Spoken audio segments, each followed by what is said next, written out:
ఈరోజు దేవుడు మనతో ఏం మాట్లాడుతున్నారంటే, దేవుని ప్రేమ మన హృదయంలో కుమ్మరింపబడి ఉన్నది అనే మాటలు నేర్చుకున్నాము.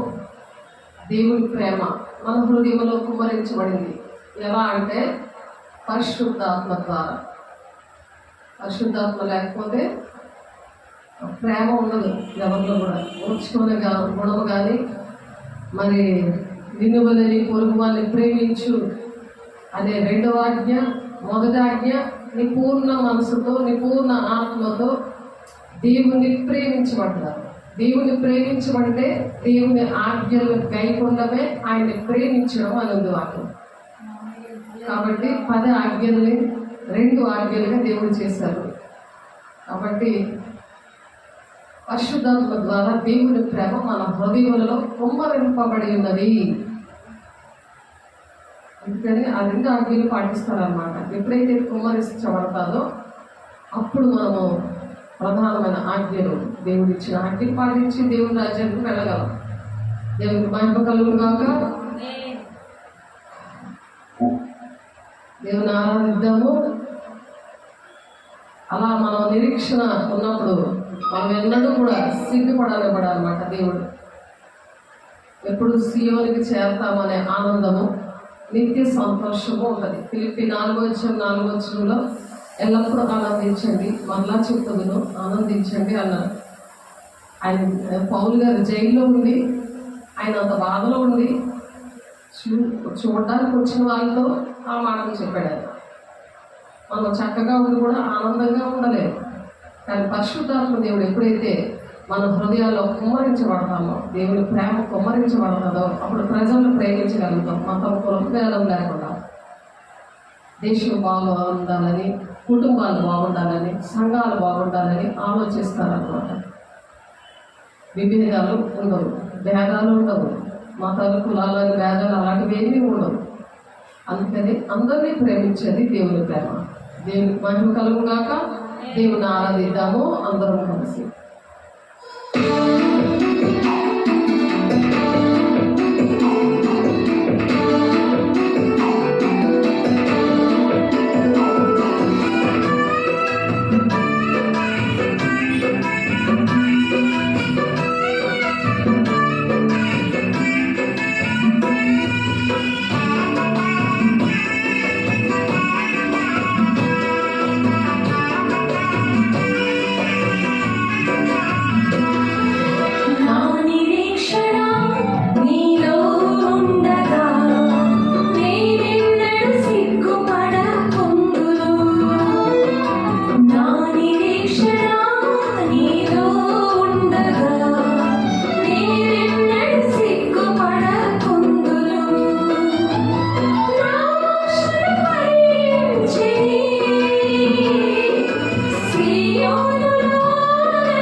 రోమీయులకు రాసిన పత్రిక 5వ అధ్యాయము 5వ వచనం చూడండి. మీకోసం చదువుతున్నాను. ఆన్లైన్లో ఉన్నవాళ్ళు, ఆఫ్లైన్లో ఉన్నవాళ్ళు చూసి మనం ఎప్పుడు కూడా దేవుని యొక్క నిరీక్షణ కలిగి ఉంటే సిగ్గుపడనివ్వడం దేవుడు. కాబట్టి అలా ఉన్నప్పుడు దేవుడు మన హృదయంలోని పరిశుద్ధాత్మ ద్వారా మరి దేవుని ప్రేమను కుమ్మరిస్తాను అంటున్నాడు. ఆ దేవుని ప్రేమ దగ్గరే మరి అంతా కూడా సమాధానం లేకుండా ఉంది. గృహాల్లోని, జిల్లాల్లోని, రాష్ట్రాల్లోని, మండలాల్లోని, దేశాల్లోని యుద్ధాలు. పరిశుద్ధాత్మ దేవుడు ఏం చేయాలి? ఆయన సమాధానానికి కర్త అనమాట. రోమ 16:20 ఉంటుంది. సమాధానకర్తైన దేవుడు మీ కాళ్ళ కింద సాతానుని చితగొడతాడు. ఎప్పుడైతే దేవుని ప్రేమ మనలో కుమ్మరిస్తాడో అప్పుడు దేవుని పిల్లల విషయంలో, దేశం విషయంలో బాధ్యత కలిగి సాతాన్ని చితగొడతా ఉంటాం అన్నమాట. దానికి అధికారం ఉండదు. అప్పుడు మనం సిగ్గుపడకుండా ఉంటాం అన్నమాట. ఏ విషయంలోనే అటువంటి నిరీక్షణ, విశ్వాసం కలిగి మనం జీవించాలని దేవుడు ఇక్కడ మాట్లాడుతున్నారు. ఎందుకనగా ఈ నిరీక్షణ మనలను సిగ్గుపరచదు. మనకు అనుగ్రహింపబడిన పరిశుద్ధాత్మ ద్వారా మనకి అనుగ్రహించబడాలి. దేవుడు పరిశుద్ధాత్మ దేవుడు. పరిశుద్ధంగా ఉన్నప్పుడు పరిశుద్ధాత్మ దేవుడు వస్తారు. అపవిత్రంగా ఉంటే అపవిత్రమైన సంతానం వస్తుంది. దాన్ని ఇష్టం వచ్చినట్టు నడిపిస్తుంది మనిషిని. కాబట్టి అపవిత్రంగా ఉన్నామా, పరిశుద్ధంగా ఉన్నామా అది ఎప్పుడు కూడా మనం చెక్ చేసుకోవాలి. కాబట్టి మనకు అనుగ్రహింపబడిన పరిశుద్ధాత్మ ద్వారా దేవుని ప్రేమ మన హృదయములలో కుమ్మరింపబడి ఉన్నది. అంటే ప్రజెంట్ ఉన్నది. మనలో పరిశుద్ధాత్మ దేవుడు ఉన్నాడు. కాబట్టి మనము ప్రేమగా అందరితో ఉంటాం. ఏలయనగా మనం ఇంకా బలహీనులమై ఉండగా క్రీస్తు యుక్త కాలంలో భక్తిహీనుల కొరకు చనిపోయాను. భక్తిహీనతను బట్టి భక్తి ఉంది కానీ దాంట్లో పవర్ లేదు, దాంట్లో బలం లేదు, దాంట్లో ప్రేమ లేదు. భక్తి ఉంది కానీ ప్రేమ లేదు. కాబట్టి పరిశుద్ధాత్మ దేవుడు మనిషిలోనికి వచ్చినప్పుడు భక్తిహీనత పోయి మరి భక్తి పరులుగా తయారు చేస్తారట. అది మనం పాటలో పాడుతున్నాం. కాబట్టి ఏదైనా మనం ఇంకా బలహీనంగా ఉన్నామని దేవుడు మనల్ని బలపరచడానికి మరి క్రీస్తు యుక్త కాలంలో సరిగ్గా సాతాను చేతిలోకి వెళ్ళిపోతామని దేవుడు తన రాజ్యానికి తీసుకెళ్లాలని పాప క్షమాపణ మానవాళి రక్షణ కోసం ఆయన క్రీస్తు యుక్త కాలంలో భక్తిహీనుల కొరకు చనిపోయాను. ఇంకా మనం భక్తిహీనంగా ఉంటే రోజు ఆయన చంపలేక వస్తుంది కదా లెక్క. అందుకనే పరిశుద్ధంగా ఉన్నప్పుడు పరిశుద్ధుడైన దేవుడు పరిశుద్ధ ఆత్మ నడిపిస్తుంది. పరిశుద్ధంగా లేకపోతే అపవిత్రమైన తింటా ఉంటే, అపవిత్రమైన తాగుతా ఉంటే, అపవిత్రమైన మాటలు, బూతులు, అబద్ధాలు, మాయ, మోసం ఇవన్నీ కూడా వస్తాయి అపవిత్రతను బట్టి. అది వారికి ఇష్టంగా ఉంటుంది, పక్కన వాళ్ళకి చాలా కష్టంగా ఉంటుంది. అలాగా ఉండకుండా ఉండాలని దేవుడు ఆశపడి మరి ఇష్టంగా ఆయన ప్రాణాన్ని అర్పించాడు. ఆయన మన అపరాధముల నిమిత్తము అప్పగింపబడి మనము నీతిమంతులుగా తీర్చబడ్డకే మరి చనిపోయి మళ్ళా లేపబడ్డాడు ఆయన. రోమీయులకు రాసిన పత్రిక 4:25 ఉంది ఆ మాట. అలాగే రోమీయులకు రాసిన పత్రిక 5:10 ఏలైనగా శత్రువులమై ఉండగా ఆయన కుమారుని మరణము ద్వారా మనము దేవునితో సమాధానపరచబడిన వారమై ఆయన జీవించుట చేత మరి నిత్యముగా మనము రక్షించబడతాం. సమాధానం లేనప్పుడు రక్షణ అనేది రాదు. లోపల ఒక మాట, బయట ఒక మాట ఉండి ఏదో మొక్కుబడి ప్రార్థనలు, మొక్కుబడిగా ప్రేమించినట్టు యాక్టర్లాగా యాక్టింగ్ చేస్తే, సినిమాలో యాక్టర్లు చేస్తారు కదా, గడిపోగలు ప్రేమించి ఇంకొక సినిమాలో ఇంకొకలాగా యాక్ట్ చేస్తారు, ఇంకొకరితో వాళ్ళు యాక్ట్ చేస్తారు. అలాగే మనం దేవుడితోని మనుషులతో ఉండకూడదు. యాదేవిగా శత్రువులై ఉండగా మనం శత్రువులాగా ఉన్నప్పుడట ఆయన కుమారుని మరణానికి అప్పచెప్పాడు. ఆ మరణం ద్వారా మనము దేవునితో సమాధానపరచబడతాం అన్నమాట. దేవునితో సమాధానం. ఎప్పుడైతే మనుషులతో యాక్టింగ్ ఆడతారో ఇక దేవునితో కూడా సమాధానం ఉండదు. వాళ్ళకి దేవునితో సమాధానం లేదు, మనుషులతో కూడా సమాధానం ఉండదు. అంటే ప్రేమ ఉండదు. ప్రేమ ఉంటే సమాధానం ఉంటుంది, ప్రేమ లేకపోతే సమాధానం ఉండదు. పరిశుద్ధాత్మ దేవుడు రాడు. పరిశుద్ధాత్మ దేవ రండి నాయన అని పిలిస్తే ఆయన రాడు. అపవిత్రమైన ప్లేస్కి రాడు. పరిశుద్ధంగా ఉండాలి హృదయం. శరీరము ఆత్మ రెండు పరిశుద్ధంగా ఉండాలని వాక్యం చెప్తుంది. మరి చాలాసార్లు మనం చెప్పుకున్న మాటలు కొరింథీ పత్రికలో ఉంటుంది.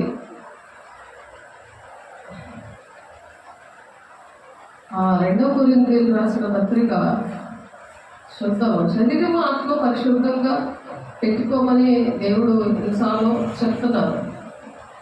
ప్రియులారా, మనకు ఈ వాగ్దానములు ఉన్నవి గనక దేవుని భయముతో పరిశుద్ధతను సంపూర్తి చేసుకొనొచ్చు శరీరములకు ఆత్మకును కలిగిన సమస్త కల్మషము నుండి మనలను పవిత్రులుగా చేసుకుందుము. పవిత్రులుగా మనం చేసుకోవాలి శరీరము ఆత్మ.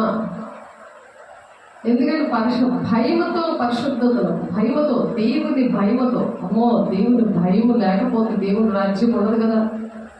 ఎవరిని మనం ప్రేమించడం పరిశుద్ధాత్మతో దేవుడు మనకి ప్రేమను కుమ్మరిస్తాడట మన హృదయాల్లో. అలా కుమ్మరించాలి అని అంటే దేవుని భయం ఉండాలి. ఫస్ట్ పరిశుద్ధతను సంపూర్తి చేసుకోవాలి. సగం లోకము, సగం దేవుడు, సగం అబద్ధాలు, సగం దేవుడు, సగం బూతులు, సగం దేవుడు, సగమేమో చెడు అలవాట్లు, సగమేమో దేవుడు. ఇలా చేస్తే అది సంపూర్ణత కాదు. పరిశుద్ధతను సంపూర్తి చేసుకొనొచ్చు శరీరమును ఆత్మకును కలిగిన సమస్త కల్మషము. శరీరానికి కల్మషం ఉంటుంది, ఆత్మకి కూడా కల్మషం ఉంటుంది. ఆ కల్మషాలు ఉండట మనలను పవిత్రులుగా చేసుకుందాము. రోజు చేసుకోవాలి పని. అలా చేసుకున్నప్పుడు శత్రువులై ఉండగా ఆయన కుమారుని మరణం ద్వారా మనం దేవునితో పరచబడిన ఎడల సమాధానపరచబడిన వారమే ఆయన జీవించుటకు, ఆయన జీవించుట చేత మరి నిత్యంగా రక్షించబడదుము. ఆయన మనలో జీవించాలి. అంటే సినిమా యాక్టర్లోని ఎవరైనా ఫేవరెట్స్ ఉన్నారనుకో, అలాగ జీవించేస్తారు. అలాగ వాయిస్, అలాగ డ్యాన్స్, అలాగ మాటలు, అదే డైలాగులు కొడతా ఉంటారు. అంత పిచ్చి అనమాట. అలా జీవించేస్తారు. అంటే ఆ మనిషిలాగా యాక్టింగ్ చేస్తారు. కాబట్టి ఇప్పుడు దేవుడిలాగా జీవించబడతారు. ఆయన జీవించడం చేత మరి నిత్యంగా రక్షించబడదుము.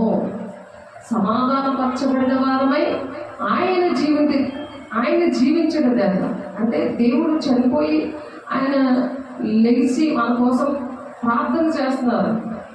తండ్రి కుడిపార్శ్వం నుండి పరిశుద్ధుల కోసం విజ్ఞాపన చేస్తున్నాడు. ఆయన చేస్తున్నప్పుడు మనము దేవుని పిల్లలుగా ఆయన పోలి ఆయన లాగా నడవాలన్నమాట. అది మనం చెప్పుకున్నాం ఒకసారి ముందు వాక్యం. కాబట్టి శుక్రవారం చెప్పుకున్నాము ఆయన పోలి నడవాలి. అలాగ మనము జీవిస్తాం అన్నమాట. ఆయన పోలి, ఆయనకి లాగా. సరిగ్గా మీ మమ్మీలాగా ప్రింట్ దిగిపోయేవే అని అంటారు. మమ్మీలాగా ఉన్నావు, మమ్మీలాగే అన్నీ చేసి పెడుతున్నావు నాకు అని అంటారు. కానీ ఇక్కడ మనుషులను పోలి నడవమని దేవుడు చెప్పట్లేదు. దేవుడిని పోలి నడవమంటారు. అంటే మనుషులు దేవుడు లాగా ప్రేమించలేరు, క్షమించలేరు, ఆదరించి కన్నీరు తుడవలేరు. అందరూ హ్యాండ్ ఇస్తారు, కానీ దేవుడు సమాధానకర్త అయిన దేవుడు క్షమిస్తాడు, ప్రేమిస్తాడు, ఆదరిస్తాడు, ప్రాణం పెడతాడు. కాబట్టి అలాంటి దేవుడిని మనం కలిగి ఉండడానికి ఆయనలా జీవించినప్పుడట మరి నిత్యంగా రక్షించబడతామట. నిత్యం అంటే కన్ఫర్మ్ అనమాట. కాబట్టి ఒక ఆమె ఎన్ని సంవత్సరాలలో దేవుడు నమ్ముకొని దేవుడు ఆమెని ఎంత దీవించాడంటే శారీరకంగా, ఆత్మీయంగా ఎన్నో మేలు చేసిన మాకు రక్షణ లేదండి, మా కుటుంబానికి రక్షణ లేదండి, మా తల్లిదండ్రులకి రక్షణ లేదండి అంటే రక్షణ కొనుక్కొని వచ్చి ఇవ్వాలా? అది చెప్పండి, అది కొనుక్కునేది కాదు. భోజనం పెట్టడమో పాలకు ఇవ్వడమో దానివల్ల నీకు వచ్చేసేది, అది ఇవ్వాలి. కానీ ఇస్తూ ఏంటంటే ఆయన జీవించట్లేదు, ఆయన నీలో జీవించాలి. ఆయన దేవుడితో సమాధానంగా ఉండాలి. అంటే ఆయన ఆజ్ఞలు పాటిస్తే ఆయనతో సమాధానంగా ఉన్నట్టు లెక్క. మనం ఆయన ఆజ్ఞలు, కట్టడలు, విధులు కోసం మనం నేర్చుకున్నాం కదా, అవన్నీ పాటించాలి అని. ఆయన ప్రేమించడం అంటే ఆయన ఆజ్ఞలు గైకొనడం. మరి అలాగా సమాధానం పడాలి దేవుడితో. ఆయన మనల్ని మనకి శత్రువుల నుండి, మనం శత్రువులకు ఉంటే ఆయన కుమారుడేమి మరి ప్రాణత్యాగం చేయించాడు తండ్రి అయిన దేవుడు. ఆయన మరణము ద్వారా మనము దేవునికి సమాధాన పరచబడి, ఆయన ఎడల పరచబడిన ఎడల సమాధాన పరచబడిన వారమై ఆయన జీవించుట చేత మరి నిత్యంగా రక్షించబడదుము. అలా రక్షించబడతాం. కాబట్టి రక్షణ అనేది ఎవరో ఇచ్చేది కాదు, ఎవరు పట్టుకు వాళ్ళు పొందుకునేది. అది ఎవరి ద్వారానో రాదు. మన ప్రవర్తన బట్టే మనకు రక్షణ వస్తుంది. కాపాడుకోవాలి. పరిశుద్ధత, ఆత్మకి శరీరానికి ఉన్న కల్మషాన్ని మరి పవిత్రంగా చేసుకోవాలి. కల్మషాన్ని పోగొట్టుకోవాలి రోజుని.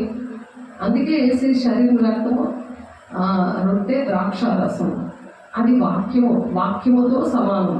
ఎందుకంటే వాక్యమే దేవుడే ఉన్నాడు. ఈ వాక్యము ద్వారా సరి చేసుకుంటూ తీసుకోవాలి. అంతేగాని ఇష్టం వచ్చినట్టు ఏదో తీసుకోకూడదు. అలా అప్పుడు రక్షణ రాదు. అక్కడ దేవుడు ఏమేమి చెప్తున్నారో వాక్యంలో, దేవుడు బైబిల్ ఏమేమి చెప్తున్నారో అవన్నీ కూడా చెయ్యాలి. తీసుకోకుండా ఇష్టానుసారంగా తీసుకోకూడదు.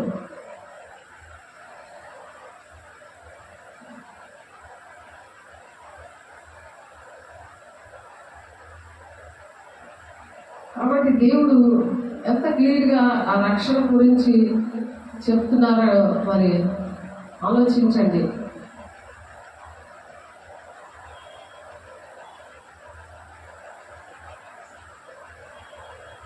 మరి 2వ దినవృత్తాంతాలు 29, 24 వచనంలో ఇశ్రాయేలు అందరి కొరకట దహన బలియు, పాప పరిహారార్థ బలియు అర్పింపవలెనని రాజు ఆజ్ఞాపించి ఉండని కనుక ఇశ్రాయేలు అందరి నిమిత్తము ప్రాయశ్చిత్తము చేయడికే బలిపీఠం మీద వాటి రక్తమును పోసి పాప పరిహారార్థ బలి అర్పించారు. ఆ దినాల్లో పాప పరిహారార్థ బలులు అర్పించేవారు. ఇప్పుడు యేసయ్య మరణం చెందాక ఆ బలిలు అర్పించక్కర్లేదు.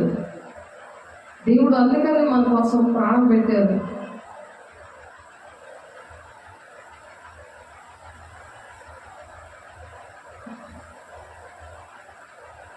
కాబట్టి శత్రువులమై ఉండగా ఆయన కుమారుని మరణము ద్వారా మనము దేవునితో సమాధానపరచబడిన ఎడల సమాధానపరచబడిన వారమే ఆయన జీవించుట చేత మరి నిత్యంగా రక్షించబడతామంట. ఆయన మనలో జీవించాలి. పరిశుద్ధాత్మ దేవుడు మనలో జీవించాలి, మనలో ఉండాలి. మనం తప్పు పని చేస్తే ఆయన దుఃఖపడి వెళ్ళిపోతాడు. ఆయన దేవుని ఆజ్ఞలు పాటించకుండా నువ్వేవేవో పాటలు పాడేస్తావు ప్రేమించినట్టు, కానీ పెదవులతో వాళ్ళు ఘనపరుస్తున్నారు, కానీ వాళ్ళ హృదయం మాత్రం నాకు దూరంగా ఉంది అంటాడు ఆయన. నువ్వు వ్యర్థమైన ఆరాధన చేస్తున్నావు అంట. చాలామంది చెప్తుంటారు కదా, వేదాల మీద దారులు ఉండేస్తారు అని అంటారు. కాబట్టి అలాంటిగా దేవుడితో చేయకూడదు. అలాంటి మాటలు కూడా ఆడుతూ ఉంటారు దేవుడితో. అలాంటివి అనకూడదు. దేవుడిలోని మనం ఏం చెప్తామో అది చేయగలిగి ఉండాలి. ఏ వాక్యం మనం చదువుతామో అలాగే మనం నడవగలిగి ఉండాలి. అలా చేసినప్పుడు దేవుడు ఇష్టపడతాడు. కాబట్టి దేవుని చిత్తము ఆ విధంగా, ఆ పరిశుద్ధత అనేది దేవుడు ఆ విధంగా పరిశుద్ధంగా ఉండమంటున్నాడు.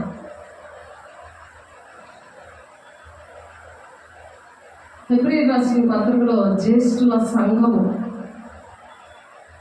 సంఘమునకట పరలోకమందు వ్రాయబడి ఉన్న జ్యేష్ఠుల సంఘముకును వారి మహోత్సవమునకును అందరి న్యాయాధిపతి అనే దేవుని యొద్దకును సంపూర్ణ సిద్ధి పొందిన నీతిమంతుల ఆత్మల యొద్దకును అని చెప్తున్నారు. హెబ్రీ రాసిన పత్రిక 12వ అధ్యాయము 23వ వచనంలో, కొత్త నిబంధనకు మధ్యవర్తి అయిన యేసు నొద్దకును హేబేలు కంటే మరి శ్రేష్టముగా పలుకు ప్రోక్షణ రక్తమునకును మీరు వచ్చి ఉన్నారు. మీకు బుద్ధి చెప్పుచున్న వారిని నిరాకరింపకూడినట్లు చూచుకొనడి అంటున్నారు. బుద్ధి చెప్తే ఇష్టం ఉండదు. వాళ్ళు నిరాకరిస్తున్నావు అనుకో, నేను ఆశీర్వదిస్తున్నాను, నేను దీవిస్తున్నాను, నువ్వేం పర్లేదు, నీకు అయిపోతుంది పని. అదేంటంటే బ్రోకరోళ్ళు చెప్తుంటారు అలా మాటలు. మధ్యన లంచం తీసుకొని చెప్తారు కదా, ఇది అలా కాదు. దేవుడు దైవావేశముల వలన గద్దించము, బుద్ధి చెప్పుము, శిక్ష వేయము అని ఉంది వాక్యం. శిక్ష వేయకపోయినా కనీసం బుద్ధి చెప్తున్నప్పుడట నిరాకరింపకుండానట్లు చూచుకొనడి. వారు భూమి మీద నుండి బుద్ధి చెప్పిన వారిని నిరాకరించినప్పుడు తప్పించుకొనకపోయిన ఎడల పరలోకం నుండి బుద్ధి చెప్పుచున్న వారిని విసర్జించు మనము తప్పించుకొనకపోవుట మరి నిశ్చయము కదా. అప్పటి పరలోకం నుండి బుద్ధి చెప్పుచున్న వారిని విసర్జించు మనము తప్పించుకోలేకపోవడం మరి నిశ్చయము కదా అని చెప్తున్నారు. కాబట్టి బుద్ధి చెప్తుంటే పరలోక రాజ్యం వెళ్తారు. ఎందుకు చెప్తారు? ప్రేమ. అది ఎప్పుడైతే పరిశుద్ధాత్మ ద్వారా దేవుని ప్రేమ కుమ్మరించబడతాదో, ఒంట్లో బాగోలేదంటే ప్రార్థన చేస్తే చాలా ఇష్టం. మరి ఏదైనా మాటలు చెప్తామేమో అని ఇంకా మన ఫోన్ కట్ చేసేస్తారు. మరి మాట్లాడరు. ఇంకా ఓన్లీ ప్రార్థనలే కావాలి, స్వస్థతలే కావాలి. దెయ్యాలలో కొట్టేస్తే చాలు, ఇంకా మీరెవరో నేనెవరో. అది యెహోవాకి ద్రోహం చేస్తున్నట్టు. ఆయన 32 కొరడా దెబ్బలు కొడుతున్నట్టు లెక్క వస్తుంది. అది మన చేతులతో మనం ఏ పని చేస్తున్నాం, దేవుని పని చేయకపోతే అది దాని అర్థం ఏంటి? నీ రాజ్యమే నువ్వు పట్టుకుంటుంటే, నువ్వు శరీర సంబంధంగా ఉంటే, ఆత్మ సంబంధంగా లేకపోతే భూలోకంలోనే ఉండిపోతావు. పైన వాటిని వెతుకుతున్నప్పుడు భూ సంబంధమైన కూడా దేవుడు అన్ని ఇస్తాడు. 1 యోహాను 3వ అధ్యాయం 21వ వచనంలో ఉంది. మత్తయి సువార్త 6వ అధ్యాయం 33వ వచనంలో ఉంది. హెబ్రీ యోహాను సువార్త 7వ అధ్యాయం 15వ వచనంలో ఉంది. నా ఇందు మీరును మీ అందు నా మాటలు ఉంటే మీరు ఏది అడిగితే అది ఇస్తానంటాడు యోహాను 7:15లో. 1 యోహాను 3:21లో నాకు ఇష్టమైనది మీరు చేస్తే మీరు ఏది అడిగితే అది ఇస్తానంటున్నాడు. మరి మత్తయి 26:33లో మొదట నీతిని రాజ్యాన్ని వెతకండి, మీ పరలోకం తెలుసు, మీకు ఏది కావాలో అంటున్నాడు ఆయన. పిల్లలు మనం మాట వినకపోతే దడేలు పడిపోతే, ఎవరే ఫస్ట్ నువ్వు చెప్పిన మాట వినరా, తర్వాత అడగరా అని అంటాం. వాడికి ఒక లెక్కేసి అలా పేచీ పెడుతుంటే, మరి దేవుడు పిల్లలకి నీకు అంత కోపం వస్తుంది మాట వినకపోతే. మన తండ్రి అనే దేవుడు, సృష్టికర్త అనే దేవుడు తన సొంత కుమారుడిని భూలోకానికి తన మహిమనంతా విడిచిపెట్టి తన ప్రాణాన్ని పెట్టి మన పాపముల కోసం మనకు రావాల్సిన శిక్ష తన మీద వేసుకొని తను ప్రాణం పెడితే ఎందుకు పెట్టాడో నీకు ఇప్పటి వరకు అర్థం కాకపోతే, నీకు స్వస్థతలు మరి ఏంటి, దెయ్యాలు వెళ్ళగొట్టడం, మరి ఇల్లు కట్టుకోవడం, పెళ్లి చేసుకోవడం, ఇవే కావాలి. పండగ మామూలు ఎలా గడుగుతారు? అలా పండగలకు రావడం, రోజు చర్చికి రావడం, సేవకులతో కాంటాక్ట్లో లేకపోవడం, సహవాసంలో లేకపోతే దుష్టుడు గట్టి కౌగులించుకుంటాడు, నలిపేస్తూ ఉంటాడు.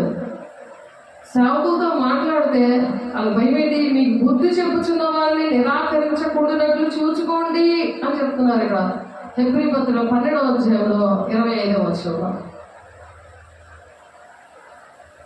మన లేకపోతే పిల్లలకు ఒక పిల్లలకి ఎలా తిరుగుతారు? అలాగే తిరిగివారు. హాస్టల్ వేయడం జరిగింది. ముగ్గురున్నా 4 వేసాము. కాబట్టి వాళ్ళు ఇప్పుడు ఎంత చక్కగా ఉన్నారో, కుక్కలంటేనే అసహ్యం వాళ్ళకి. ఎంత నీట్గా తయారు, ఎంత చక్కగా ఉన్నారో దేవుడి మాటలు చెప్తాను. మరి అలా బుద్ధి చెప్పే వారి దగ్గరికి పంపించాలి కదా, వాళ్ళతో ఉండాలి కదా, కాంటాక్ట్లో ఉండాలి కదా.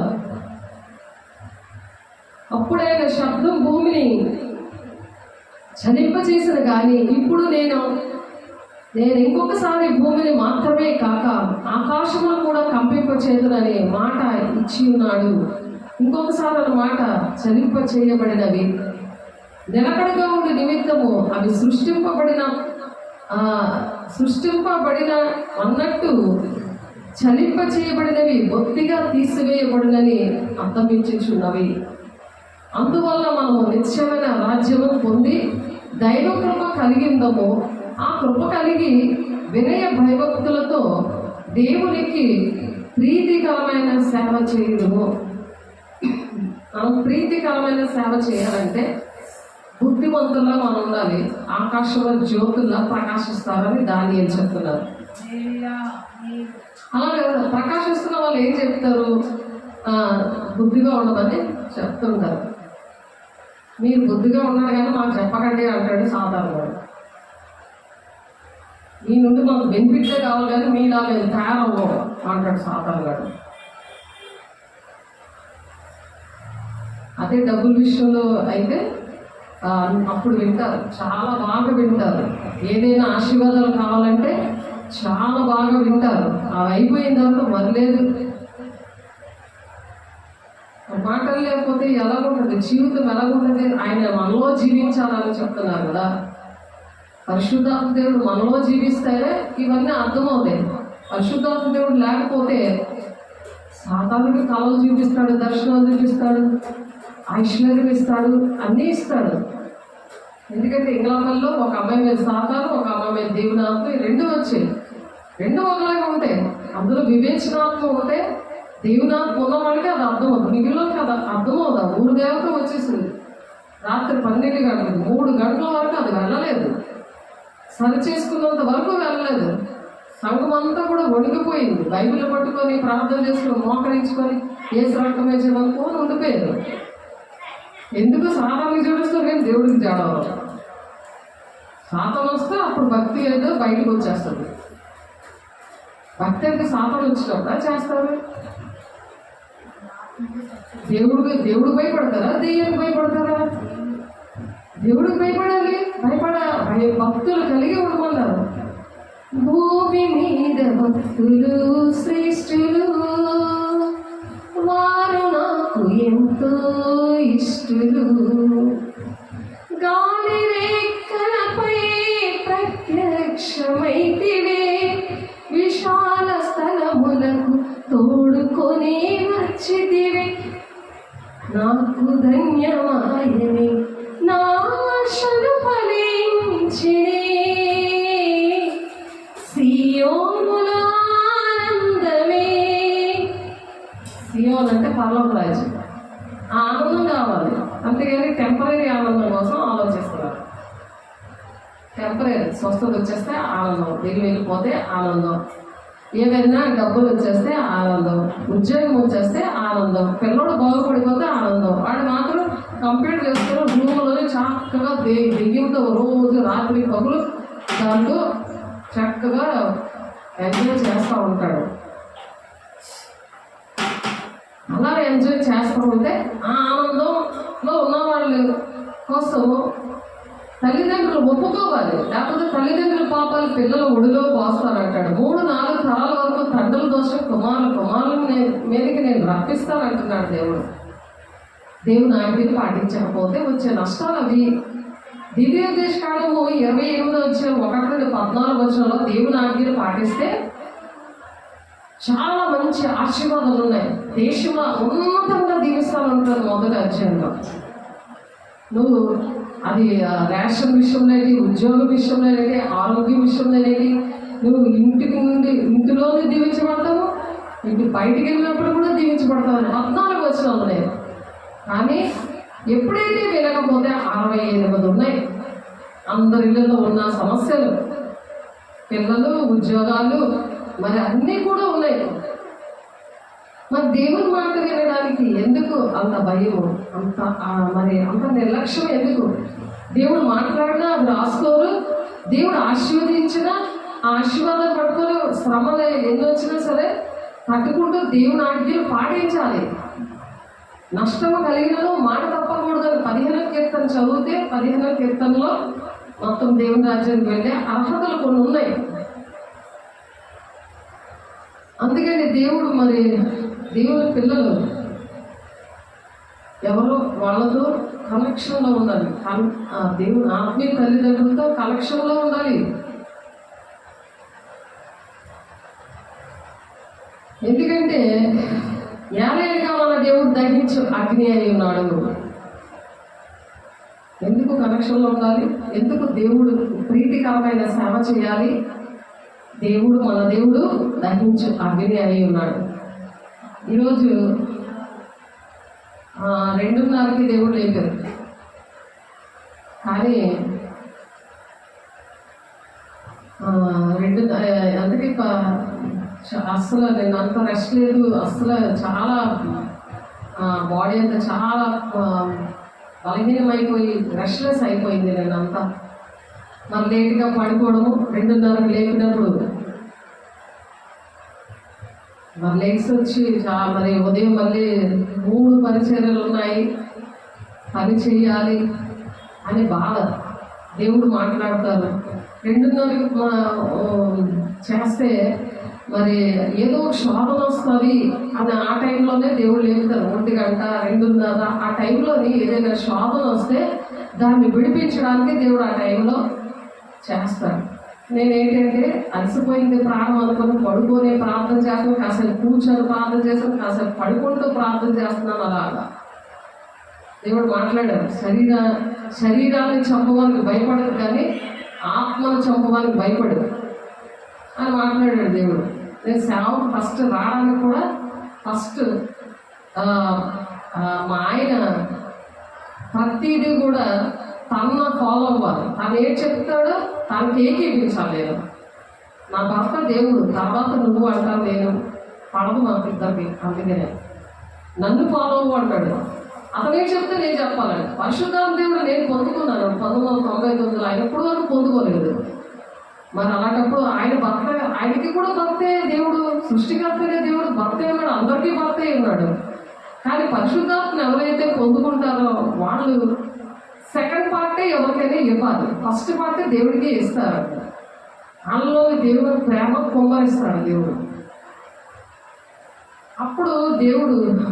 అప్పుడు చెప్పిన దేవుడు ఈరోజు కూడా నేను పడుకోలేకుండా లేచిపోయానని అతను కదులుతున్నాడు. ఆయన కదులుతుంటే అమ్మ నేను లేచిపోయానని మళ్ళీ అతను మరి నన్ను చూస్తాడు, ప్రార్థన చేస్తాడు, పడుకోలేదు అనుకొని నేనేం చేశాను, పడుకొని ప్రార్థన చేద్దాంలే అన్నాడు. సేమ్ ఆ రోజు చెప్పిన దేవుడు ఈరోజు కూడా అదే మాట చెప్పాడు. ఆయన శరీరాన్ని చంపడానికి భయపడద్దు, ఆత్మలో శరీరాన్ని అగ్నిలో పడివే వారికి నువ్వు భయపడు అని చెప్పి దేవుడు స్వరంలో మాట్లాడాడు.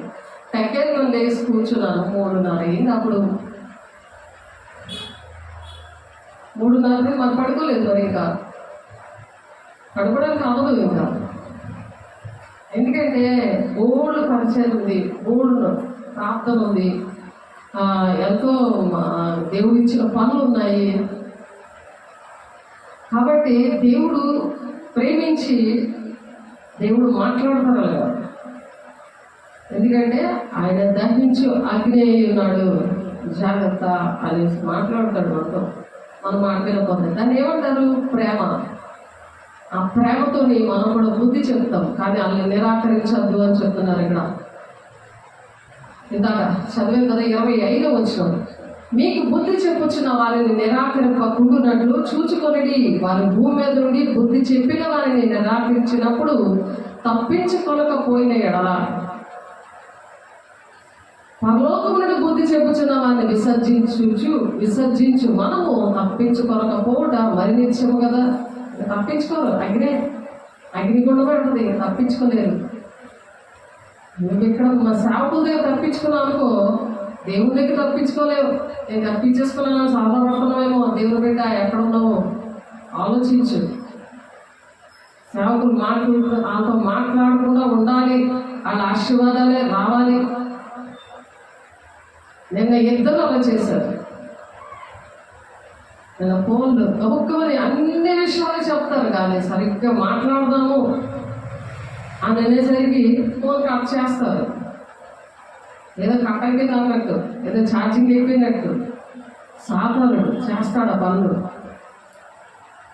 కాబట్టి దేవుడు మాటలు అవి అగ్ని వంటివి, బండను బద్దలపడే శుద్ధి వంటివి. ఎందుకంటే శరీరాన్ని చంపుకోనికి మనం భయపడిపోతాం, కానీ ఆత్మలో శరీరాన్ని చంపుకోనికి మనం భయపడాలి.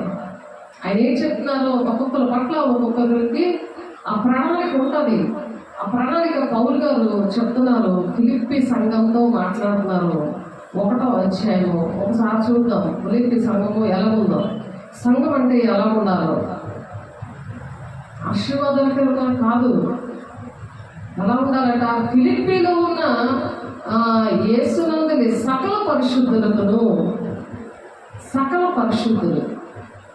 పరిశుద్ధులుగా అర్థమవుతాయి ఈ విషయాలు.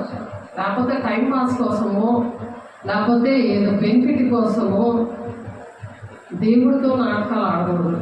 దేవుడితో అగ్నితో చెలగాటం అన్నమాట అది. అందుకే పనిష్మెంట్లు వస్తాయి.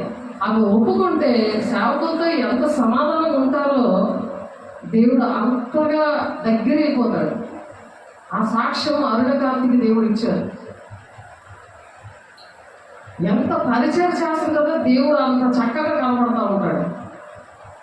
ఈరోజు కూడా దేవుడు మాట్లాడారు, సంఘం చాలా వర్ధిల్లింది, ఆశీర్వాదకరంగా ఉందని. ఇంకొకసారి ఈ వీడియో తీసుకున్న సెల్లోనే పరలోక రాజ్యం చూపించారు. ఇంకోసారి మోషే గారు లాగా నన్ను నిలబెట్టి ఆ ఎర్ర సముద్రం పాయలైపోతే ఆ శత్రు సమూహం అంతా కూడా మునిగిపోయినట్టు చూపించారు. వాక్యమనే ఖడ్గము పట్టుకొని నిలబడినట్టు చూపించారు. అలాంటివి అంటే అవి వాగ్దానాలు. అవి దేవుడు ధైర్యపరచడానికి, మమ్మల్ని దేవుడు సేవకుల్ని మరి సంఘాన్ని బలపరచడానికి దేవుడు మాట్లాడతాడు. మనం నిర్లక్ష్యంగా ఉంటే మరి అగ్నిలో శరీరాన్ని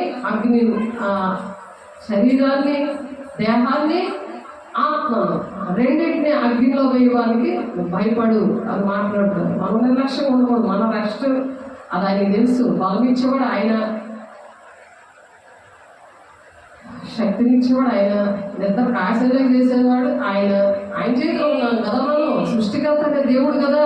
అవన్నీ ఆయన కంట్రోల్లో ఉంటాయి, మన కంట్రోల్లో పెట్టము. బండి మనము నడిపిస్తున్నప్పుడు మన కంట్రోల్లో ఉండదు కదా బండి. దాని కంట్రోల్లో ఉండదు కదా. దాని కంట్రోల్లో ఉంటుంది, యాక్సిడెంట్ అయిపోతుంది, చచ్చిపోతాం. ఇప్పుడు దేవుడి కంట్రోల్లో మనం ఉంటే బ్రతుకుతాం. బండి కంట్రోల్లో మనం ఉన్నాం అనుకో, అది దేవుడికి గుర్తేస్తుంది. దాన్ని మన కంట్రోల్లో తీసుకోవాలి. అలాగా మనం దేవుడి కంట్రోల్లో వెళ్ళిపోవాలి. మనం ఆత్మ శుద్ధమే కానీ శరీరము బలహీనంగా ఉందని డైలాగ్ కొడతారు. కానీ ఆత్మ అనేది కొరత లేని ఆత్మతో నింపుతాడు దేవుడు. దేవుడి మాట విన్నప్పుడు వాళ్ళు దేవుడి మాటలే పలుకుతారు. చాలా చిరాకు ఉంటుంది చాలా మందికి. శరీరాసానికి చాలా చిరాకుగా ఉంటుంది. వాళ్ళు పగబడుతూ ఉంటారు.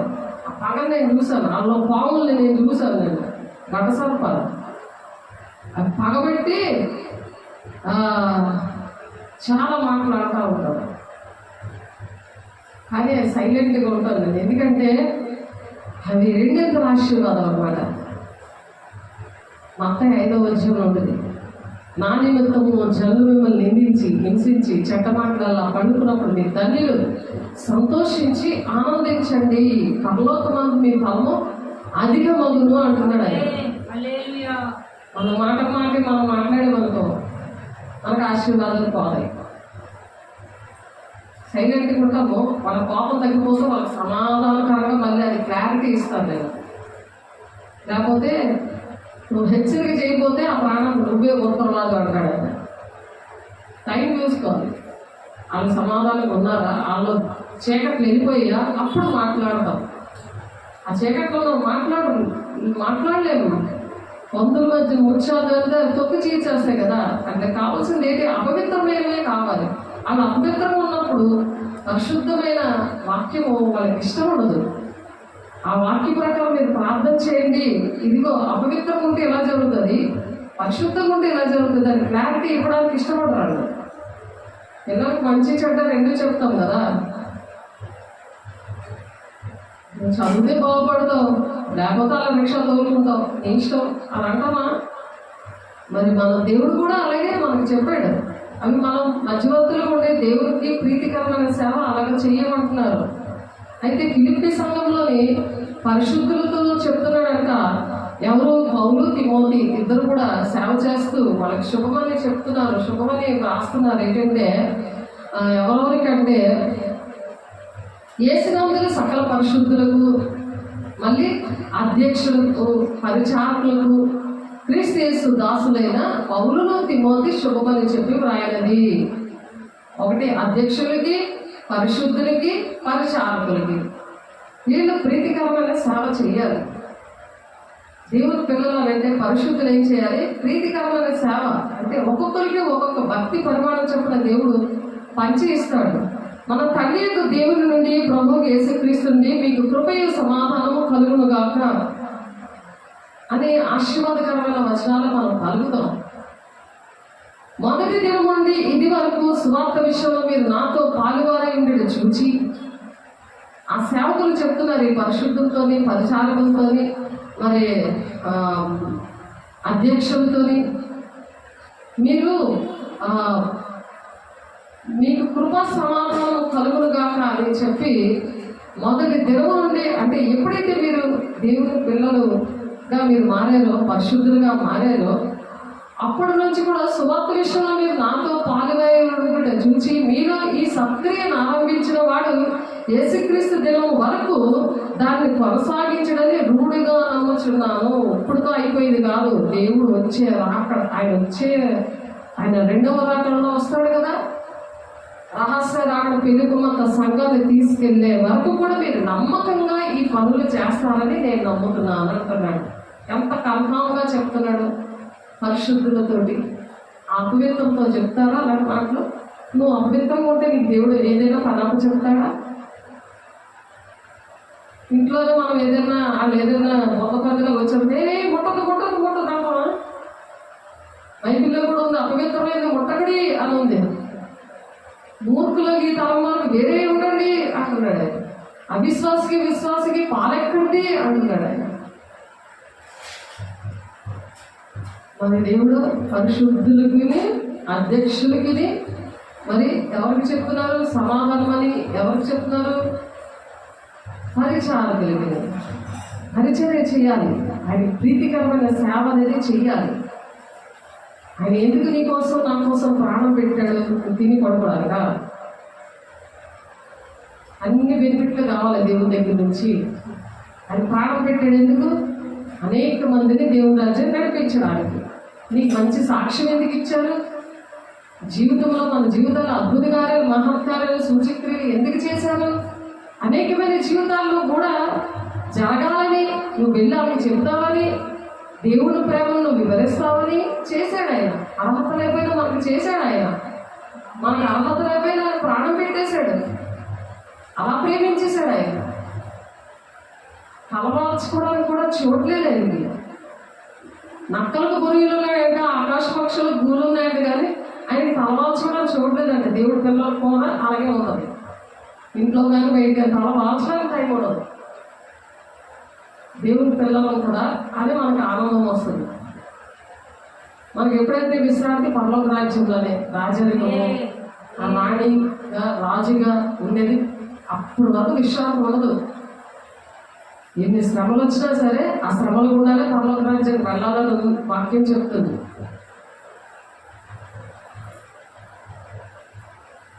కాబట్టి మొదటి దినము నుండి సువార్త విషయంలో మీరు నాతో పాల్గొనండిగా నేను చూస్తున్నాను. నాతో కలిసి మీరు అన్ని చేస్తున్నారు, నాకు అంతా ఏకీపిస్తున్నారు. సంఘంలో మీరు అన్ని విషయాలు మీరు ఎంత తోడుగా ఉన్నారో, మీరు ఈ సత్క్రియను ఆరంభించిన వాడు ఆ యేసుక్రీస్తు దినము వరకు, యేసుక్రీస్తు వస్తాడు కదా ఆయన రెండవ రకం, ఆ దినం వరకు మీరు దాన్ని కొనసాగించడని, మీరు కొనసాగిస్తారని నేనైతే రూఢిగా నమ్ముతున్నాను. కన్ఫామ్ అన్నమాట. కంపల్సరీగా మీరు నాతో ఉంటారు అని. మధ్యలో ఎగిరిపోయింది చాలా మంది గురుగుల్ని గోధుమలే పెరగని అన్నాడు దేవుడు. కానీ చాలా మంది గురుగులు అలా దేవుడి మాట వినకపోతే సాతాను వచ్చి వాళ్ళ హృదయాల్లో గురుగులు విత్తేశాడు. అవి ఆ పంట పెరుగుతుంది. ఆ కోత కోయడానికి సాతాను వస్తాడు. ఎవరైతే రూఢిగా మరి పౌరులాగా మరి సేవకులు నమ్ముతున్నామో వాళ్ళు ఏంటంటే నిత్య జీవం అనే పంటకు వస్తారు. అంత వరకు సహించేవాడే రక్షణ పొందుకుంటాడు, వాడికి జీవ కిరీటం ఇస్తాను అని చెప్తున్నాడు. అవి ఎంత మన జీవితం అంతా కష్టపడినా సరే, ఎన్ని కోట్ల రూపాయలు ఇచ్చినా సరే దానికి సరిపోదు. కనుక మీ అందరి నిమిత్తము నేను చేయి ప్రతి ప్రార్థనలో ఎల్లప్పుడూ సంతోషముగా ప్రార్థన చేస్తున్నాడంట. సంతోషంగా ప్రార్థన చేస్తున్నారంట పౌలు తిమోతి. నేను మిమ్మల్ని జ్ఞాపకం చేసుకున్నప్పుడు ఎల్లను నా దేవునికి కృతజ్ఞతాస్తుతులు చెల్లిస్తున్నాను. ఎంత కృతజ్ఞతాస్తుతులు చెల్లిస్తాను దేవుని పిల్లల విషయంలో. దేవా, నాకు ఎంత మంచి పిల్లలు ఇచ్చావు, ఎంత మంచి దేవుడు అయ్యా, ఎంత మంచి భక్తి నేర్పించావు, మాకు ఎంత అర్హత ఇచ్చావు, మాకు ఏ అర్హత లేదయ్యా, మాకు ఎన్ని నేర్పిస్తున్నావయ్యా, మాతో ఎలా మాట్లాడి నడిపిస్తున్నావయ్యా, మనుషుల మాటలు వింటే దేనికి పనికిరామయ్యా, నువ్వు మాట్లాడుతుంది మేము బ్రతుకుతాం, నిత్యము యుగగాలు నీతో ఉండాలని ఆశపడుతున్నాం, నీకోసం మేము ఎదురు చూస్తున్నామయ్యా అని అలా సిద్ధపడాలి. అలా కృతజ్ఞత దేవుని కృతజ్ఞతాస్తుతులు చెల్లిస్తూ ఉండాలి. ఎంతసేపు ఈ ఆర్థిక ఇబ్బందులు, అనారోగ్యము ఇవన్నీ కూడా సాధారణంగా తీసేస్తాడు. అలాంటప్పుడు ఎప్పుడైతే అటువంటి పరలోక సంబంధమైన విషయాలు, సంఘం విషయంలో, సేవకుల విషయంలో మీరు బాధ్యత వహిస్తారో అప్పుడు దేవుడు నా బంధకముల యందును, పౌలు గారు తన బంధకములో కూడా నేను సువార్త పక్షంలో వాదించుట యందును, సువార్త విషయంలో దొంగ బోధలు, చాలా దొంగ బోధలు ఉన్నాయి, చాలా అబద్ధ ప్రవక్తలు బయలుదేరుతారని మొదటి యోహాను 4:1 మీరు పరీక్షించుకోండి. ఏ ఆత్మ నడిపిస్తుందో మిమ్మల్ని మోసపుచ్చే దినాలలో అనేకమైన అందుకే అంచె దినాల్లో అనేకుల ప్రేమ చల్లారిపోతుంది అంటున్నాను. ఏర్పాటు చేయబడిన వారితో సహా మోసపుచ్చేస్తాడు సాతాను గాడు. శరీర సంబంధమైన నియమము ఏలుబడి చేస్తే పౌలు ఏడుస్తాడు, ఇట్టి మరణం నుండి నన్ను ఎలా విడిపిస్తాడు, ఇట్టి మరణం నుండి నన్ను ఎలా విడిపిస్తాడు అని అడుగుతున్నాడు. శరీర సంబంధమైన నియమం ఆలోచించు. శరీర సంబంధం జీవించే ఆత్మీయ నియమం, శరీర సంబంధమైన నియమం నుండి మనల్ని విడివేస్తుంది.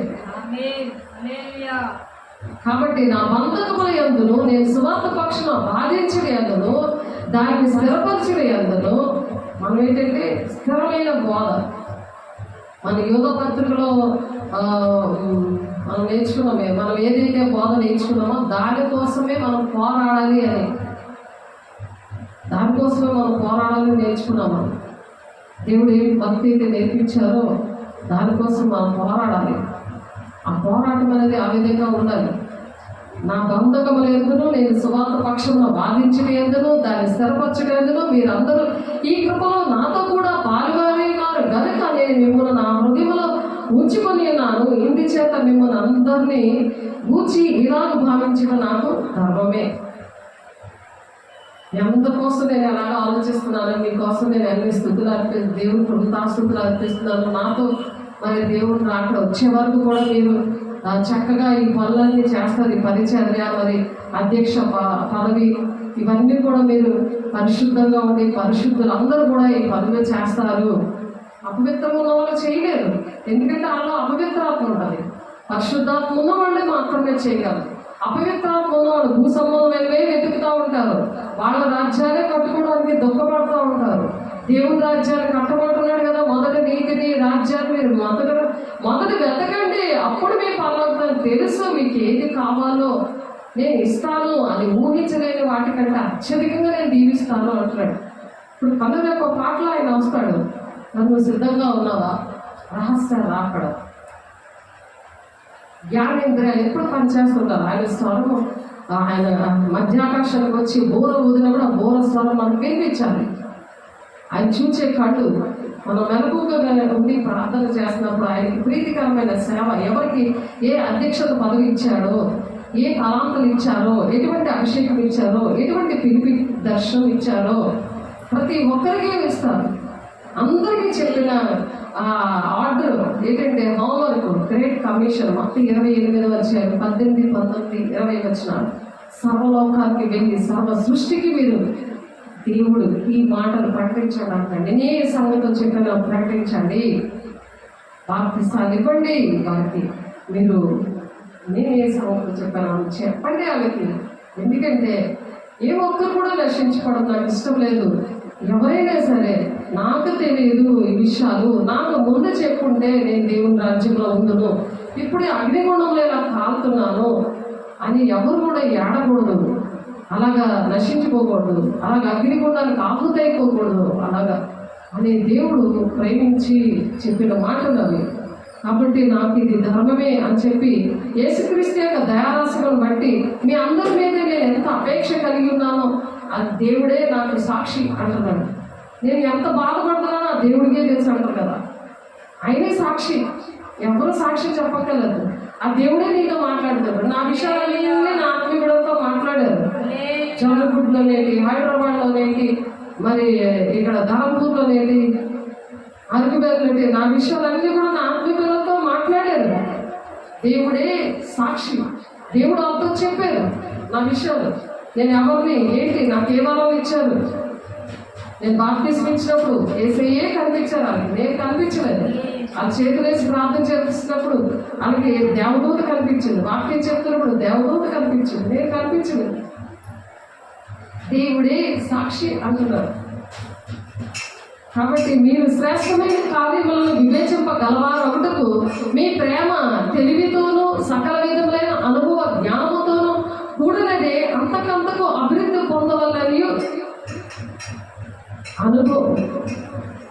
అనుభవంతోనూ అభివృద్ధిలోను జ్ఞానముతో మీ ప్రేమ తెలివితోనూ సకల విధములైన అనుభవ జ్ఞానముతోనూ.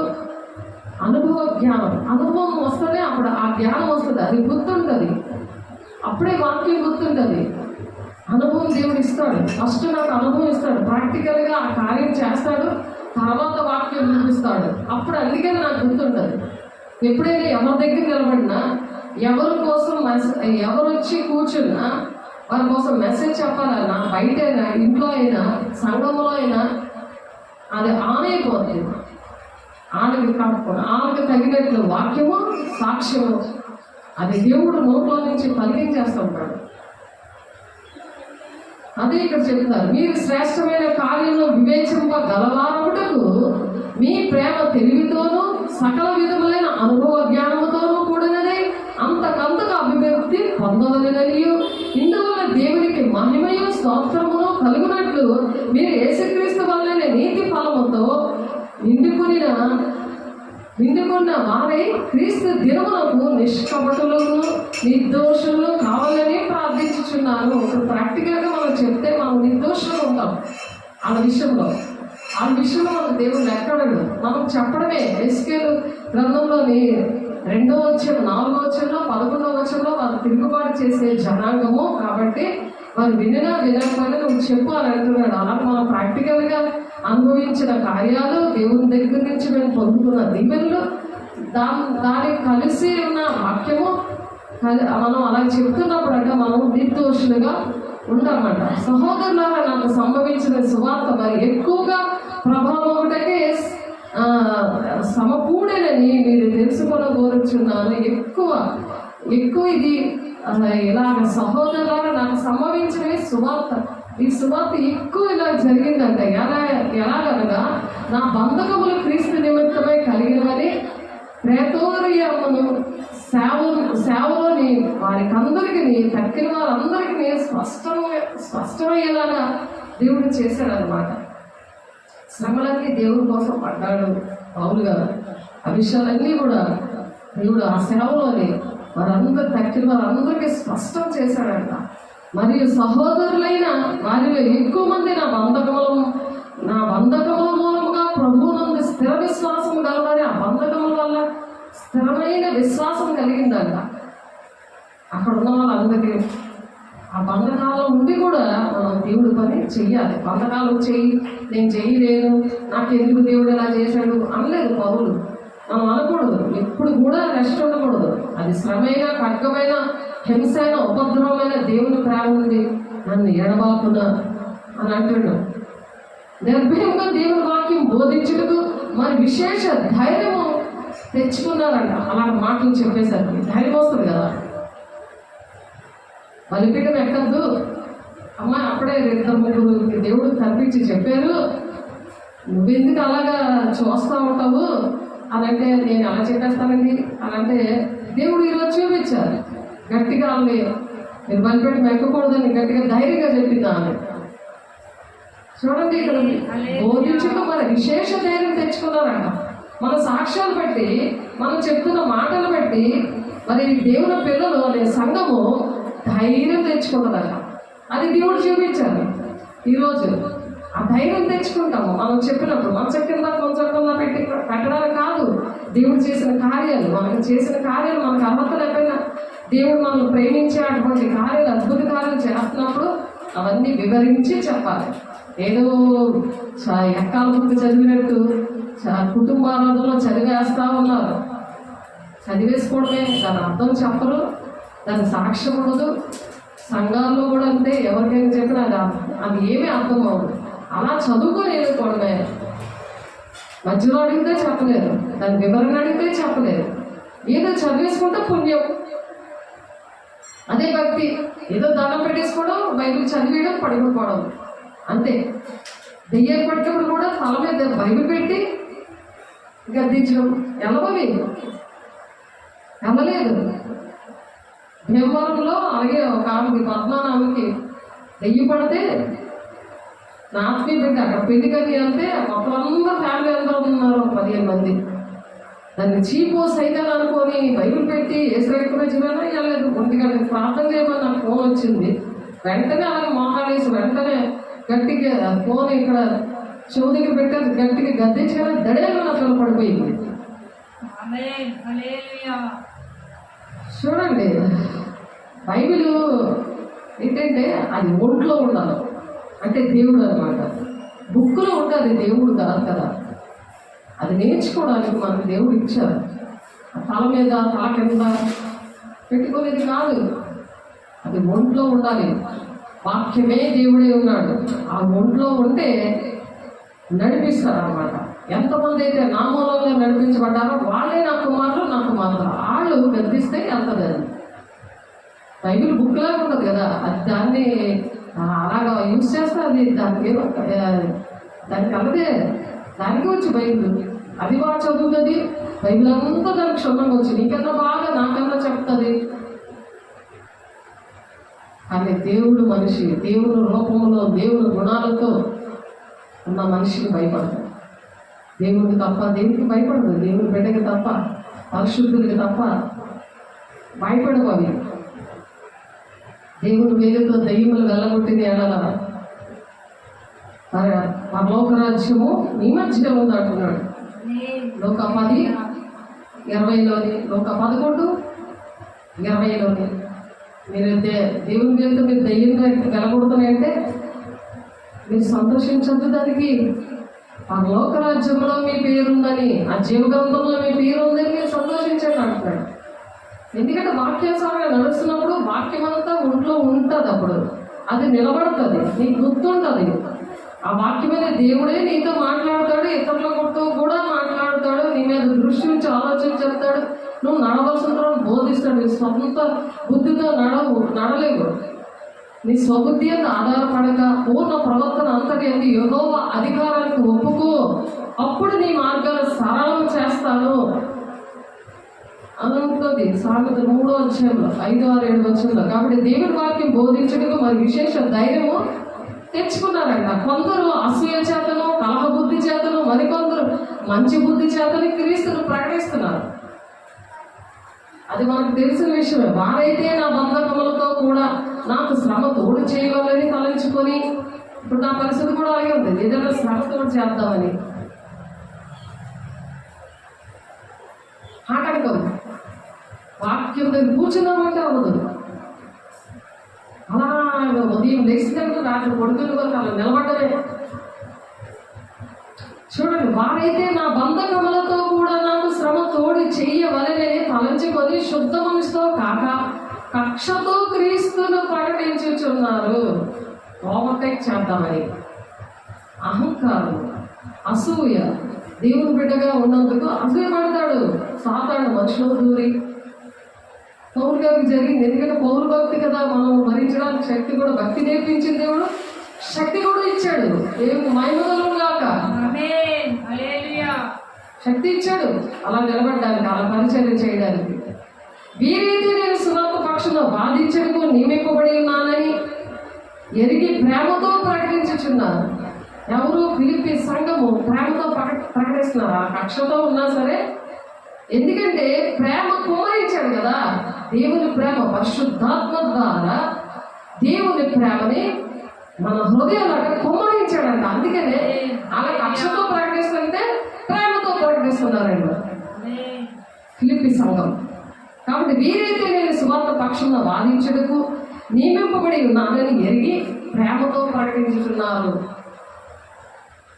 అయిననేమి విషచేతనే గాని సత్యము చేతనే గాని ఏ విధము చేత నేను క్రీస్తు ప్రకటింపబడుచున్నాడు, అందుకు నేను సంతోషించుచున్నాను. ఇక ముందును సంతోషించును. ఎలాగోలో నేను ప్రకటించలే, టైం వేసుకొని ప్రకటిస్తున్నాను, తాపుకొని ప్రకటిస్తున్నాను, పోలే ఎలాగోలో ప్రకటించలే అని మైండ్ వచ్చింది నాకు. వాళ్ళందరినీ చూసి బూతులాడుతూ ప్రకటించడమే, అబద్ధాలాడుతూ ప్రకటించడమే, పరిశుద్ధత లేకుండా ప్రకటించడమే, అసలు పిలుపు దర్శనం లేకుండా కూడా ప్రకటించడమే, పరిశుద్ధాత్మ లేకుండా ప్రకటించడమే, ఏదో విధంగా ప్రకటించడం ఎలాగోలాగా అనే మనసు వచ్చేసింది నాకు. చూసి చాలా వేదన అనిపించింది. కానీ అటువంటి మనసు దేవుడు ఇచ్చాడు. అందుకు దేవుడు వందనాలు. ఎంతో బాధ వచ్చేస్తుంది. వాక్యం ఏంటంటే మనిషిని బలపరుస్తుంది, ధైర్యపరుస్తుంది. మరియు నేను ఏ విషయంలోనూ సిగ్గుపడక ఎప్పటి వల్లే ఇప్పుడు నువ్వు పూర్ణ ధైర్యంతో బోధించడం వలన నా బ్రతుకు మూలంగా నేనైనను సరే, చావు మూలముగా నేనను సరే, క్రీస్తు నా శరీరం అందు గర్వపరచబడునని నేను మిగులు అపేక్షించుచు నిరీక్షించుచున్న ప్రకారముగా మీ ప్రార్థనల వలను యేసుక్రీస్తు యొక్క ఆత్మ నాకు సమృద్ధిగా కలుగుట వలను ఆ ప్రకటన నాకు రక్షణార్థంగా పరిణమించునని నేను ఎరుగుదును. నా మనసులో అలాగే అనుకున్నాను. రక్షణ కంచె ఇంటిలోనేంటి, సన్నిధిలోనేంటి, చర్చకేంటి, సన్నిధి ఎంత కంచె వేశాడు దేవుడు. అలాగా రక్షణార్థంగా పరిణమించునని నేను ఎరుగుదును. ఆ ప్రకటన ఆత్మ నాకు సమృద్ధిగా ఉన్నప్పుడు, మనకు ఆత్మ పరిశుద్ధాత్మ మనకు సమృద్ధిగా ఉన్నప్పుడు బెనిఫిట్ ఏంటంటే మనకి కంచె అనేది ఉంటుంది. దుష్టుడు ముట్టకుండా తను తాను భద్రము చేసుకోమని మనం మాట్లాడుకున్నాం. అలా కంచి ఉంటుంది. ఎక్కడికి వెళ్ళినా సరే ఆ కంచి ఉంటుంది. ఆరోగ్యము పాడవడం కానీ, మరి ఎవరైనా మనం అది అటాక్ చేయడం కానీ అలాంటివి ఉండదు. అలా చేశాడు పౌలు. నా మట్టుకైతే బ్రతుకుడు క్రీస్తే చావేదే రావే, ఏ జరిగితే జరగే, కానీ ఏ అపవిత్రతకు ఏ మాత్రము ఒప్పుకోనక అని యోధ పత్రికలో చెప్తున్నారు. ఒప్పుకోలేదు ఉండదు. ఎందుకంటే బ్రతికిన క్రీస్తే చావైతే దేవుడి దగ్గర వెళ్ళిపోతాం కదా. అది ఎంత లాభం. అది దేవుడు కుడిపార్శ్వం కూర్చోబెట్టుకుంటాడు. పెళ్లి కొడుకు పెళ్లి కుమార్తెని కూర్చోబెట్టుకుంటాడు కదా. నువ్వు నేను పెళ్లి కుమార్తెకున్నావు, ఎక్కడెక్కడో తిరుగుతే ఎలాగవుద్ది, ఎక్కడ కూర్చోవాలి, పెళ్లి కొడుకు పక్కన కూర్చోవాలి. దేవుని అభిషేకం అంటే అది. దేవుని పని చేస్తే మొత్తం వరాలన్నీ ఇచ్చాడు నాకు. ఈ మాస్ ఏరియాలో ఏంటేంటి కావాలి, తాగుబోతులకి విగ్రహాల శక్తుల మీద ఏంటి, మరి ఈ చెడుపుల మీద, చిన్నగల మీద, ఇవన్నిటి మీద అధికారం ఇచ్చాడు దేవుడు. అని కోరుకుంటే దేవుడు ఏ టూల్ బాక్స్ ఏం కావాలో ఇస్తారు. ఆఫీస్కి వెళ్ళినప్పుడు ఏంటి పని చేయాలో చెప్తారు కదా. జాయిన్ అవగానే పని చేస్తారు, దాన్ని పనిముట్లు కూడా ఇస్తారు. అలా దేవుడు వరాలు ఇచ్చాడు, అభిషేకం ఇచ్చాడు. అభిషేకం ఇచ్చి పంపించారు. ఎవరితో పని లేదు, దేవుడు ఒక్కడుంటే చాలు, అంతా సాధించేస్తాం అన్నట్టుగా ఒక మనిషిని 1000 మందిగా చేసే దేవుడు. యెషయా 60:22 ప్రకారం దేవుడు దీవించాడు. ఒంటరినై నేనుండగా 1000 మందిగా నన్ను మార్చినావు, ఎన్నికలే నన్ను బలమైన పనిముట్టుగా నన్ను వాడుకో నా యేసయ్యా, పరిచర్యలో నన్ను వాడుకో. అలా చేతులెత్తేసాను. అలా జీవితం అంకితం ఇచ్చాను. అంకితం ఇవ్వడం అంటే అన్ని తీసిపారేయడం కాదు. మనసు దేవుని ఆత్మ దేవునికి ప్రతీదీ సమర్పించుకోవాలి. అప్పుడు కంచి ఉంటుంది అన్నమాట. అన్నీ ఆయన హ్యాండ్లో ఉంటాయి. నీ స్వబుద్ధి ఆధారపడకుండా పూర్ణ ప్రవర్తన అంతలేదు దేవుని అధికారానికి ఒప్పుకోవాలి. ఆయనకి చెప్పి చేసుకోవాలి మనం. ఎందుకంటే ఆయన సృష్టికర్త అయిన దేవుడు, భర్త అయి ఉన్నాడు మన అందరికీ కూడా. అందుకు ఆయనకి చెప్పి చేయాలి. ఆయనతో మాట్లాడుతూ ఉండాలి. ఆయన గద్దించినా బుద్ధి చెప్పినా అన్నిటికీ కూడా మనం సైలెంట్గా ఉండాలి. అర్థం చేసుకునే ప్రేమ అది ప్రేమ అది.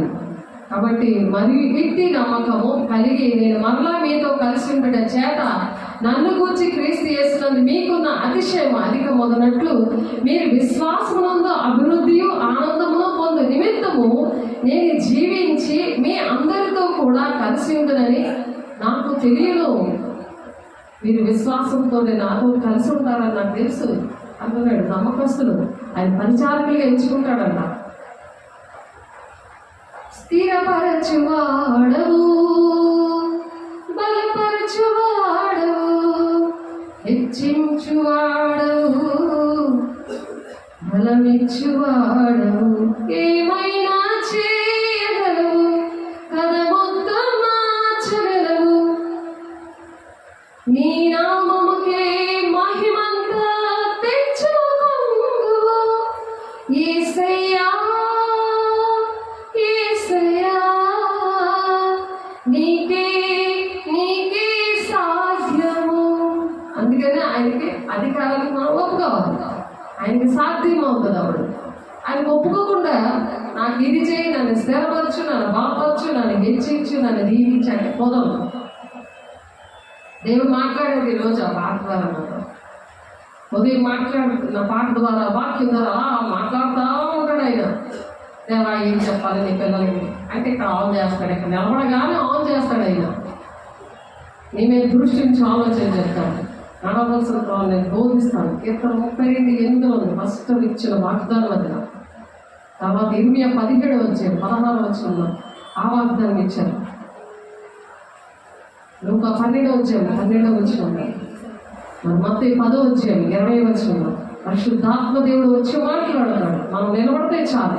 నాకు రాదు కదా, నేనేం చేయలేను కదా అనేది సాతాను నీతో మాట్లాడుతుంటాడు.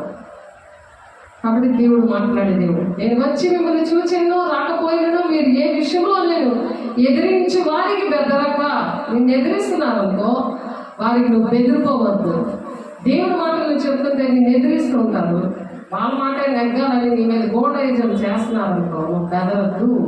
నువ్వు బెదరక అందరూ ఒక్క భావంతో సువార్త విశ్వాస పక్షంలో పోరాడచ్చు, ఏక మనసు గలవారని నిలిచి ఉన్నారని నేను మిమ్మల్ని గూర్చి వినులాగన మీరు క్రీస్తు సువార్తకు తగినట్లుగా మీరు ప్రవర్తించండి.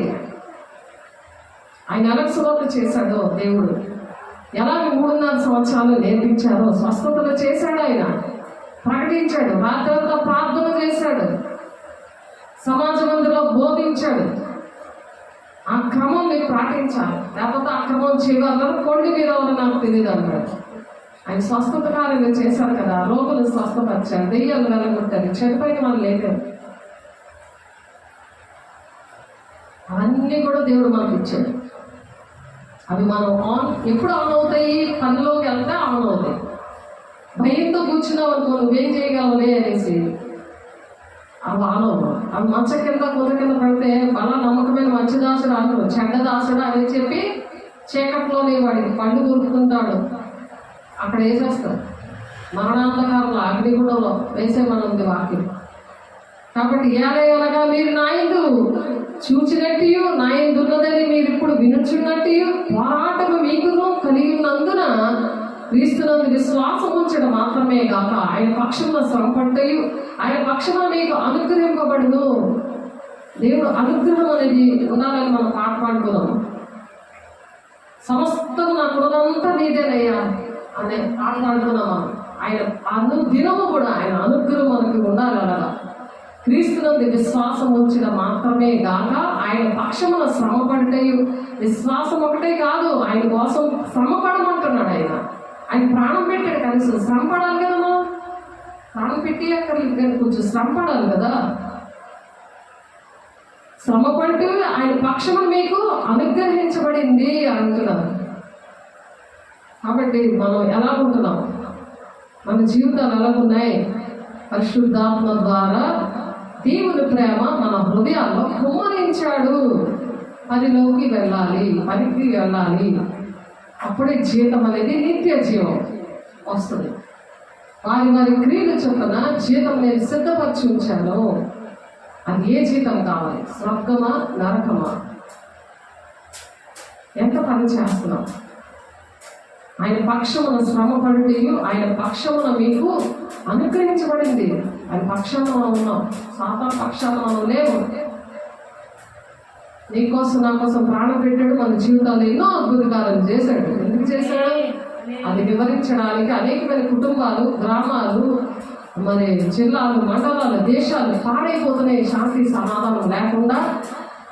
నేను శాంతినిస్తానని అంత్యక్రీస్తు వస్తాడు. ఆ దినాల్లో ఉన్నాం. ఈ లోపల నువ్వు ప్రకటించావనుకో, నీ పని నా పని అయిపోద్ది. పెళ్లి కుమార్తె సంఘంలాగా దేవుడితో యువగాలు ఉంటారు. ఎవరైతే వెళ్ళలేదో వాళ్ళ వేవేల పరివారంతో దేవుడు మరి పరలోక రాజ్యంలో దిగి వచ్చి వాళ్ళు ఒప్పింపజేస్తారంట. అప్పుడు ఒప్పుకుంటారంట. అప్పుడు పనిలోకి దిగుతారు. ఏం లాభం? కృపకాలం పోతుంది. పరిశుద్ధాత్మ దేవుడు ఉండడు, సాతానుడే ఉంటాడు. సాతానుడే చేయనివాడు కదా. వాడి చేతిలో చనిపోవాలి, లేకపోతే వాడి చేతిలో శ్రమలు అనుభవించాలి. దానికన్నా ముందే మనం అన్నీ కూడా అందుబాటులో ఉన్నప్పుడు మనం ఇప్పుడే మనం చేసి మనం రెస్ట్ తీసుకోకుండా గురి వద్దకే పరిగెట్టమంటాడు. విశ్వాసం అనేది దేవుని రాజ్యంలోనే ఉంటుంది. శ్రమలు గుండానే మనం దేవుని రాజ్యాన్ని వెళ్ళాలి. కాబట్టి దేవుడి మాటలు దీవించిన గాక ప్రార్థన చేసుకుందాం. పరిశుద్ధ ప్రేమ గల దేవ, అభిషేకుడా, అయ్యా మా హృదయాల్లో ప్రభా పరిశుద్ధాత్మ ద్వారా మీ ప్రేమను కుమ్మరించావయ్యా, నీకు వందనాలు అయ్యా. అయ్యా నా తండ్రి, నీ మాటలు వింటామయ్యా, నీకు లోపడతాం. తండ్రి చేతులకి బిడ్డలందరినీ దీవించండి. ఆంగ్లంలో ఉన్న బిడ్డలు, ఆంగ్లంలో ఉన్న బిడ్డలు ప్రభా అయ్యా, నీ మాట విని అయ్యా నీ పక్షాలు మేము అయ్యా శ్రమ పడతామని మార్గాలు మాటిస్తున్నాం ప్రభా. నీ పక్షాలు ఎటువంటి పరిస్థితి వచ్చినా సరే అయ్యా, ఏ వంకలు చెప్పకుండా ప్రభు, ఏ సాకులు చెప్పకుండా, భూ సంబంధమైన వెతకకుండా ప్రభు, పరలోక సంబంధమైన వెతుకుతాం ప్రభా. భూ సంబంధమైన వేటినాము ఎవరూ రారు ప్రభా. తండ్రి మేము వెళ్ళి అనేక మందిని రాజ్యాన్ని వారసులుగా మేము తీసుకొని రావాలి. బుద్ధిమంతులై ఆకాశంలో జ్యోతుల్లో ఉంటారు, ఆయన మార్గంలో నడిపిస్తారంటాం. అటువంటి బిడ్డలుగా మమ్మల్ని ఆశీర్వదిస్తున్నందుకు, మా బిడ్డలందరినీ చేతులెత్తి మా బిడ్డలందరినీ మీరు దీవిస్తున్నందుకు, ఆశీర్వదిస్తున్నందుకు, ఆటంకపరుస్తున్న ప్రతి దురాత్మ శక్తులారా యేసు నామములో లైవ్ అయిపోవాలి. మహిమగా నామములో లైవ్ అయిపోవాలిగా చేస్తున్నాము ప్రభా. తీర్మానం చేసుకోవడానికి అయ్యా నాయన బుద్ధి చెప్పువారిని నిరాకరించకుండా ప్రభు అయ్యా నా తండ్రి, నేను పరలోకముడు బుద్ధి చెప్పువారిని మీరు ఎలా నిరాకరిస్తారు? అప్పుడు ఇంకేం ఉండదు కదా అయ్యా తండ్రికి నిరాకరించడానికి ఏముండదు. అక్కడ అగ్నిగుండమే ఉంటుంది. నీ మాటలు విన్నప్పుడు ప్రభా ఇక్కడ నువ్వు ప్రీతికరమైన సేవ మేము చేయడానికి మీరు సహాయం చేస్తున్నారు. ఏ బిడ్డలైతే అలా బలహీనకున్నారు వాళ్ళ మీద అయ్యా నీ రక్తాన్ని ప్రోక్షిస్తున్నాను యేసునామములో. నీ మహిమగల నామములో చీకట్లో బంధకాలు యేసునామములో, శాపము పాపము ఆ బంధకాలు యేసునామములో లైవ్ అయిపోవుగా. నీ మహిమగల నామములో నీ సాక్షిగా నెరవేర్చుకోండి. నీ అభిషేకంతో నింపండి నాయన. నీ ప్రణాళిక బిడ్డల పట్ల నెరవేర్చుకోండి. మా బిడ్డల పట్ల అయ్యా పాపం నుండి, శాపం నుండి విడిపించండి, క్షమించండి, నడిపించండి. మహిమ పొందుకోండి. నీ సాక్షిగా నిలబెట్టుకోండి. సమస్త మహిమా ఘనత ప్రభావాలు మీరొక్కరే పొందుతున్నందుకు మీకే కోట్లాది వందనాలు స్తోత్రాలు చెల్లిస్తారు. యేసే పరిశుద్ధ నామములో బ్రతిమలాడి వేడుకుంటున్నాం తండ్రి. ఆమేన్. తండ్రి యొక్క దీవెన, మన యొక్క కృప, పరిశుద్ధాత్మ యొక్క నిత్య సహవాసము అయా సదాకాలము ప్రతి ఒక్కరికి సదాకాలము తోడే ఇంటి నడిపించును గాక. ఆమేన్. ఆమేన్. దేవుని వందనాలు. God bless you. దేవుడు మిమ్మల్ని దీవించి ఆశీర్వదించును గాక. ఆమేన్.